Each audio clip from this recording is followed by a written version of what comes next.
അഴിമുഖത്തെ മണൽ നീക്കം വൈകുന്നു.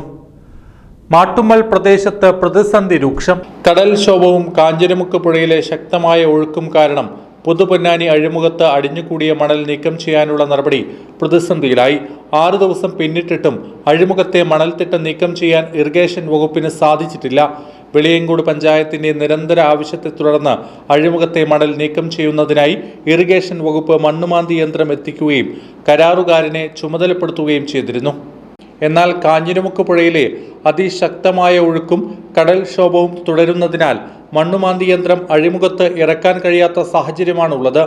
അപകട സാധ്യത കണക്കിലെടുത്താണ് മണൽ നീക്കം താൽക്കാലികമായി നീളുന്നത്. അഴിമുഖത്ത് മണൽ അടിഞ്ഞുകൂടിയതോടെ കാഞ്ഞിരമുക്ക് പുഴയുടെ ഒഴുക്ക് തടസ്സപ്പെടുകയും പുഴ ഗതിമാറി മാട്ടുമ്മൽ തുരുത്തിനോട് ചേർന്നാണ് കടലിലേക്ക് ഒഴുകുകയും ചെയ്യുന്നത്. ഇതുമൂലം തുരുത്തിനെ സംരക്ഷിച്ചിരുന്ന കാറ്റാടി മരങ്ങൾ കടപുഴകി വീഴുകയും ഏകദേശം 70 മീറ്ററോളം തീരം കടലെടുത്തതായി പ്രദേശവാസികൾ പറയുന്നു. പൊന്നാനിക്കോൾ, കനോലിക്കനാൽ എന്നിവിടങ്ങളിൽ നിന്നുള്ള ജലം കാഞ്ഞിരമുക്ക് പുഴയിലേക്ക് എത്തുന്നതിനാൽ പുഴയിലെ ജലനിരപ്പ് ദിനംപ്രതി ഉയരുകയാണ്.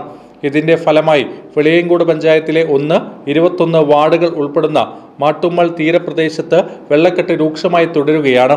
പ്രതിസന്ധി രൂക്ഷമായതോടെ മാട്ടുമ്മൽ ദ്വീപിലെ മത്സ്യത്തൊഴിലാളികൾക്ക് ആഴ്ചകളായി കടലിൽ മത്സ്യബന്ധനത്തിന് പോകാൻ കഴിയാത്ത അവസ്ഥയാണ്.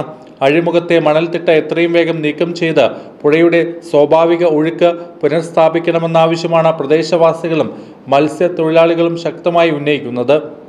ഇത് വെളിയങ്കോട് മാട്ടുമ്മൽ പ്രദേശമാണ്. 10-21 വീടുണ്ട്.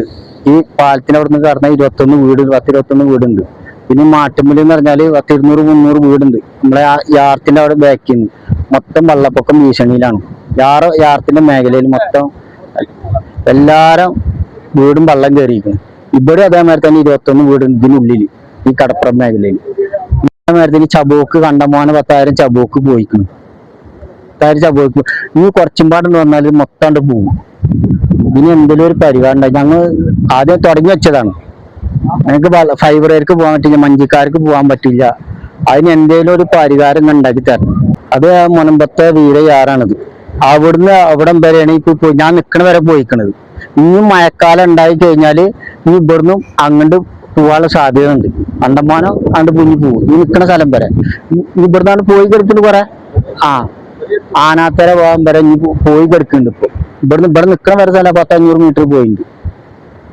നമ്മളെ വെളിയങ്കോട് അഴിമുഖം തുറന്നല്ല നേരിട്ട് പോകാൻ വേണമെങ്കിൽ മത്സ്യത്തൊഴിലാളികൾ ഞങ്ങൾ ഫൈബറും മഞ്ച് ബോട്ടും ഇതൊക്കെ പിടിക്കും. ബോട്ടല്ല, നമ്മളെ ചെറുമഞ്ച് ഫൈബറും ഒക്കെ പിടിക്കുന്ന സ്ഥലങ്ങളാണ്. അപ്പൊ നമുക്ക് കയറി വരുന്ന സ്ഥലം അതിലാണ് മുനമ്പത്തെ വീര യാർത്തിന്റെ അതിൽ നമ്മൾ കയറി വരുന്നത്. അപ്പൊ ഞങ്ങൾക്ക് കണ്ടമാനം മത്സ്യത്തൊഴിലാളുണ്ട്. ഫൈബറും വള്ളക്കാരും ഒരു 5-6 വള്ളക്കാരുണ്ട്. ഒരു വെളിയങ്കോട്ടൊരു 1 വള്ളം 2 വള്ളട്ട ഉണ്ടാവുള്ളൂ. ബാക്കിയൊക്കെ പുതന്നാക്കാരാണ്. അപ്പൊ ആ വള്ളക്കാർക്ക് പോകാനുള്ള സംവിധാനം സർക്കാർ ഉണ്ടാക്കി തരണം.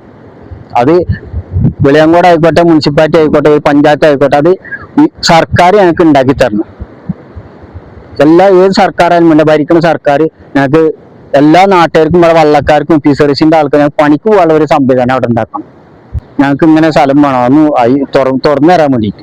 ഈ വള്ളക്കാരും പുതന്നാക്കാരും വെളിയങ്കോട്ടരും എല്ലാ ഫൈബറേരും ഉണ്ട്, എല്ലാ നാട്ടുകാരും ഉണ്ട്. അപ്പൊ ഞങ്ങൾക്ക് തുറന്നു തന്നാൽ മതി. അത് ഞാൻ MLA ആയിട്ടും പഞ്ചായത്തിനായിട്ടും മുനിസിപ്പാലിറ്റി ഒന്ന് അറിയിച്ചിട്ട് ഒന്ന് തുറന്നു തരാൻ. വേറെ ഒന്നും വേണ്ട ഞങ്ങൾക്ക്. ഞാൻ കടലിൽ അന്നൊക്കെ ജീവിക്കുന്ന ആൾക്കാരാണ്.